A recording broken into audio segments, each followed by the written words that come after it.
Hey students, welcome back to chemistry lesson. We're going to do section 2.2 on types of mixtures. So last time we talked about different types of substances, and we talked about extensive properties and intensive properties. So last time was about properties. Now we're going to talk about what happens when you mix or push two things together. So one way to think about a mixture is if you ever panned for gold, you tried to separate M&Ms or Skittles from one of your bags, and you're the type of person that eats M&Ms, all the blue ones first, and then the yellow ones or the brown ones, whatever. Where you have to separate those. So that's a mixture. So that's similar to panning for gold. When you're panning for gold, you're trying to get rid of the sand and gravel and just get the gold, because the gold has a higher density, that the sand and gravel will be washed out as you swirl that thing around and the gold is left behind because it is a mixture. So the key about a mixture is how it's classified. A mixture is a physical blend of two or more components. So think of a salad. Salad bar, you mix components together, and each part of the salad has a different composition. Each salad will have a different makeup to it. Okay, so each customer, as they're going up to the salad bar, if you make a salad at home, it's going to be a little bit different than the person that's next to you, or another family member, or person that you're sharing a meal with. They might make their salad a little bit different. And so it is a mixture of at least two or more components.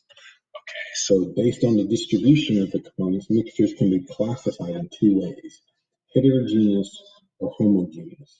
Hetero meaning different, homo meaning the same. Okay, so one thing about mixtures is that the mixtures can be separated back out. So let me say that before we move on. Just like you can take the components of a salad off your plate. Okay, you can separate the cucumber from the peppers, from the tomatoes, from the squash, from the spinach, from the broccoli. You can put them together and you can take them back apart. So mixtures can be taken apart again or separated again. So a heterogeneous mixture is one where the composition is not uniform throughout. So I want you to think about that salad. If you were kind of heavy-handed with the, say, I don't know, the cheese on one side and maybe the shredded carrots on another side, if you were to take a sample, a random sample of your salad, depending on what side, the left side or the right side, you might get more cheese on one side and more carrots on the other side. So it is not thoroughly mixed. Okay, it's heterogeneous. It's not uniform throughout. A homogeneous mixture is a composition where it's uniform throughout. So if you mix that salad, you kind of mix it together in a bowl and it kind of tosses around. That homogeneous mixture, meaning that wherever I were to sample or take a little bit of your salad and try some of it, it would have the same amount of dressing and carrots and onions and whatever else you might have put on your salad. Another name for a homogeneous mixture when they're liquids is called a solution. So I want you to think about a solution is when you have thoroughly mixed something, and no matter where you sample that or where you might try to taste or maybe take a sample from that and test it, it'll be the same composition. So homogeneous is the same throughout, uniform throughout. Heterogeneous is different, it's not uniform throughout. Okay, so the term phase is used to describe any part of the sample with uniform composition or property. So homogeneous mixture contains of a single phase. So I want you to think about salt dissolved in water. Okay, that is a homogeneous solution. Is a homogeneous solution or mixture, meaning that all that salt has been dissolved. No matter where I go, if I've thoroughly mixed that and dissolved all the salt into the water, wherever I go, that's going to be one solution throughout, and it's going to have the same amount of salt concentration throughout that water. That is called a single phase. It's one phase of composition. Okay, a heterogeneous mixture consists of two or more phases. Now I want you to think of salad dressing, Italian salad dressing or balsamic vinaigrette. If you were to shake that together, that is a mixture, but then it'll separate into two phases: a water or vinegar phase and an oil phase. Okay, so those are what are called two or more phases. Okay, so here's an example right there.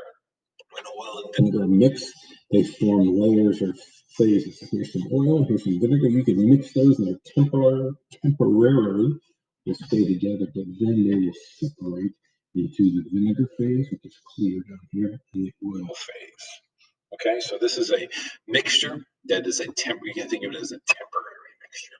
All right, so like I said before, that mixtures can be separated. Okay, so separating a mixture. So sometimes a plastic sign are used to mark trails.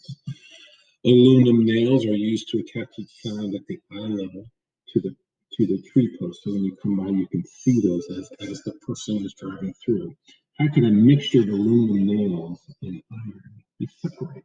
So I want you to think about that. That aluminum nails and iron nails. I only want to take the aluminum nails out to hang my signs up. How could they be separated? Well, let's look at the properties of aluminum. They're both made of metal. They're both gray in color. One doesn't dissolve in water, but what makes them different is one is attracted to a magnet, iron, because it has a ferrous material or iron in it. It's magnetic, and aluminum is not. So the one way to separate those is to use a magnet. I can separate that mixture. A whole bucket full of aluminum and iron nails, and I wanted to separate those. I'd run piles of that, or separate them and hold a magnet, and whatever sticks to the magnet is iron nails, and the ones that don't are aluminum nails. So that's another way. That's a way to physically separate a mixture. Okay. So let's look at this one. Let's identify a property that can be used to separate the aluminum from an object. Could be a magnet. Could you use a magnet to remove iron nails from the mixture of the aluminum? Yes, you could. Okay, how about this one right here? I think air is mainly a mixture of nitrogen, about 78% nitrogen, and oxygen, about 21%, with small amounts of other gases like argon and carbon dioxide. What property could you use to separate gas and air? How could you separate the gas from the nitrogen? I want you to think about that for a second. What are some ways you could separate all of those properties? In some ways, could be using the different physical properties could be used to separate those mixtures. Okay, you could use the different physical properties. So if we have different physical properties of nitrogen, what are some physical properties of nitrogen that differ from oxygen? What are some, so whatever those are, we don't know what they are yet, but we can use some of those physical properties to separate those gases. Okay, so here are some ways we could separate those. Okay, one would be filtration.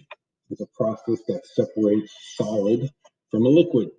Okay, so if you've ever had to separate, pour liquid through a cheesecloth to separate maybe some paint, you're trying to filtrate some paint, where you're trying to separate, maybe you boiled some liquid and you want to hang on to the vegetable that you were boiling, but you want to lose the water. That's a heterogeneous mixture, and you can do that by filtration. So a colander is a good one. So when you boil noodles or when you make your ramen, okay, you are separating the water from the noodles using a colander or a strainer. That's called filtration. You filtered out the water. Okay.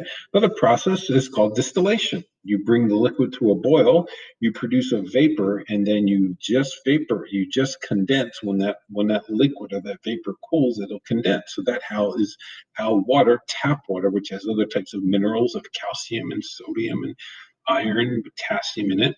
When you boil the water, the H2O, that boils first, and that is collected in this little condensing tube right here and is collected in a flask, and it's called a distillation process. Okay, so those are some ways that you can separate things based on physical properties. Okay, so that is what we learned about today. We learned about that we have homogeneous and heterogeneous mixtures. Homogeneous mixtures are that uniform throughout. Heterogeneous mixtures are not throughout. All mixtures can be separated in some process, either by picking them out using a magnet. In the case of our aluminum and iron, it can be distilled in the case of tap water, or it can be filtered if it's solids and liquids. So that's going to be our lesson for today. Thanks a lot, and I'll talk to you soon.